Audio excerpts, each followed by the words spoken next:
তোমাদের কার বাড়িতে কি হচ্ছে না হচ্ছে আমরা জানি না, কিন্তু আমাদের বাড়িতে কিন্তু শীত পড়ার আগে পিঠে শুরু হয়ে গেছে, আর সেই পিঠের ঘ্রাণ কিন্তু আমি নাকে পাচ্ছি। তো চলো দেখা যাক কি করছে ওরা। এই পিঠের জন্য মা দুপুরবেলায় শোয়নি, ভাত টাত খেয়ে একদম লেগে পড়েছে পিঠে করতে।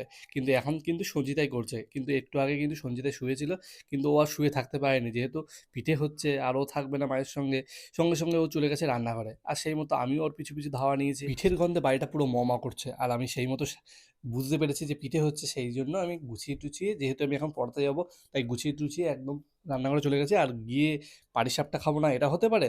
আর যেহেতু সন্দেশ দিয়ে করা, আর সন্দেশ দিয়ে করলে আমার একটু খেতে ভালো লাগে, নারকেল দিয়ে খেতে একদম ভালো লাগে না। কিন্তু আমার ব্যাপারটা কিন্তু একদমই আলাদা। আমার আবার নারকেলের পাটিসাপটাটাই ভালো লাগে, কিন্তু যেহেতু ঘরে অনেকটা সন্দেশ রয়েছে তাই আজকে সন্দেশের পাটিসাপটা করা হলো। আর পাটিসাপটা করতে করতে একটু খাওয়াও হয়ে গেল, কারণ তোমাদের দাদা যখন খাচ্ছিল আমাকে একটুখানি খাইয়ে দিয়েছে, আর মা তো খাবেই না, তাই ও পাটিসাপটা খেতে খেতে চললো পড়াতে, কারণ ওর আবার পড়ানো রয়েছে। যাই হোক, আমরা কিন্তু পাটিসাপটাগুলো বানাতে থাকি, আর তোমরা কিন্তু আমাদের চ্যানেলটা সাবস্ক্রাইব করতে একদম ভুলো না। তো আজকের মতো টাটা।